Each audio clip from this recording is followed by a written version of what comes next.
அதாவது ஒரு பெரு பெரு நகர்ப்புறங்கள்ல ரொம்ப பெரிய கார்பரேட் மிகப்பெரிய பள்ளிக்கூடங்கள்ல கூட செய்ய முடியாத, அதுல நான் முதல்ல இங்க ஒரு விருந்தோம்பல் அப்படிங்கிற ஒரு கான்செப்ட்ல பண்ணியிருந்தாங்க. சங்க இலக்கியங்கள்ல இருக்கக்கூடிய ஒரு நூல்கள்லயும் விருந்தோம்பல் எப்படி சொல்லியிருக்கு, அந்த விருந்தோம்பல் தான் முதல் துவக்கமா இருந்தது. அவ்வளவு பிரமிப்பா இருந்துச்சு. ஒரு பாரி மன்னனுடைய அவர் பாரி வேல் எப்படி அவங்க வீட்டுல எப்படி இது பண்ணாங்க ஆரம்பிச்சு திருக்குறள்ல என்ன, நம்மளுடைய ஒவ்வொரு அறநூல்கள் புறநூல்கள் எல்லாம் எப்படி பண்ணாங்க. ஒரு அறையிலையும் மாணவர்கள் அதை விளக்கி சொல்றது.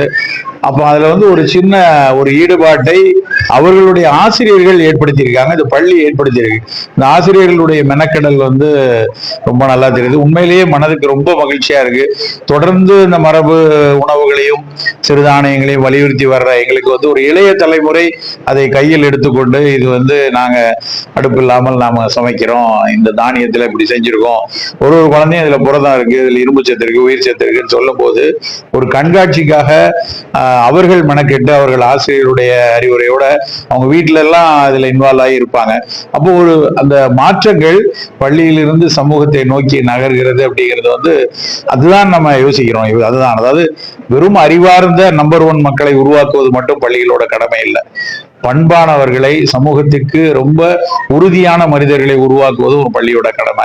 அந்த வகையில நான் பார்த்து கொண்டிருக்கிற ஒரு அறையிலும் பார்க்கக்கூடிய அவர்களினுடைய இந்த உணவு பற்றின புரிதல், மரபு உணவுகளினுடைய தேவை, அது என் உடலுக்கு எவ்வளவு நல்லது, என் விவசாயிக்கு எவ்வளவு நல்லது, என் சமூகத்திற்கு எவ்வளவு நல்லதுன்னு ஒரு குழந்தை மொழியில, மழலை மொழியில, எந்த ஒரு பாசாங்கும் இல்லாமல் அவர்கள் பேசுறது அவ்வளவு மகிழ்ச்சியா இருக்கு. இது இங்க மட்டும் இல்லாம தமிழ்நாட்டில் இருக்கக்கூடிய எல்லா பள்ளியிலையும் இப்படி நடந்தா எவ்வளவு நல்லா இருக்கும் அப்படின்னு ஒரு ஏக்கத்தை மனதில் விதைக்கிறது. இந்த கேள்வியிலேயே முதியோர்களுக்கு என்ன சொல்லாதீங்க நீங்க கேக்குறீங்க. ஆனா அந்த மாற்றம் முதியோர்களுக்கு நடக்க கூடாதுன்னா குழந்தைகளுக்கு அந்த நாலேஜ் இருக்கணும். உலகம் முழுக்க இப்ப கூட 2 நாள் முன்னாடிதான் உலக புற்றுநோயாளிகள் தினம் நடந்தது. எல்லா இடத்திலும் மருத்துவர்கள் சொல்றது என்னன்னா, நீங்க நினைக்கக்கூடிய மாற்றத்தை, அதுவும் குறிப்பா உணவு சார்ந்த மாற்றத்தை குழந்தை பருவத்திலிருந்து கொண்டு வந்துருங்க. சர்க்கரை வியாதி வந்ததுக்கு அப்புறம் 55 வயசுக்கு அப்புறம் நான் சுகர் சாப்பிட மாட்டேன்னு சொல்றதுல எந்த விதமான பெரிய பிரயோஜனம் வராது. சிறு வயதிலிருந்தே இந்த இனிப்பு எனக்கு வேணாம், இந்த எண்ணெய் பதார்த்தம் எனக்கு வேணாம், இந்த குப்பை உணவு எனக்கு வேணான்னு இந்த குழந்தைகள் சொல்ல ஆரம்பிச்சுட்டாங்கன்னா மளமளவென முதுமையில இந்த நோயினுடைய பிடி வராது.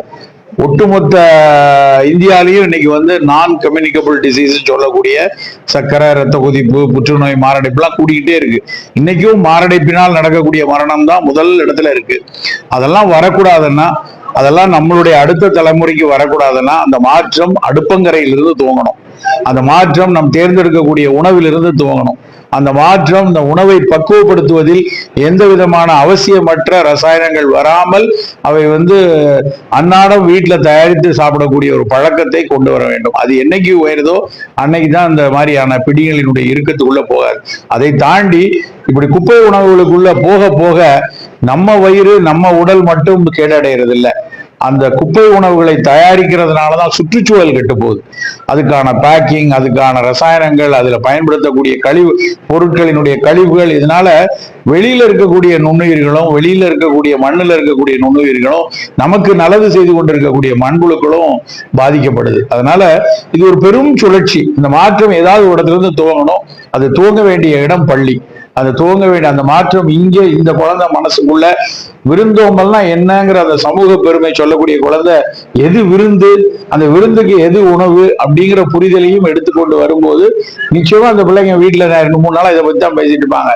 பலாப்பழத்துல மட்டும் ஏன் பண்ருட்டியில மட்டும் பலாப்பழம் இருக்கு, ஏன் சாத்தூர்ல காரச்சேவு வருது அப்படின்னு அந்த கேள்வி வரும்போது, அந்த கேள்வி வீட்டில் ஒரு உரையாடலா மாறும்போது அந்த உரையாடல் பல்வேறு மாற்றங்களை அந்த குழந்தை இருக்கக்கூடிய வீட்டில், அந்த சமூகத்தில், அந்த ஊரில், அங்கிருந்து அந்த மாநிலத்தில், நாட்டில் என மாறும்.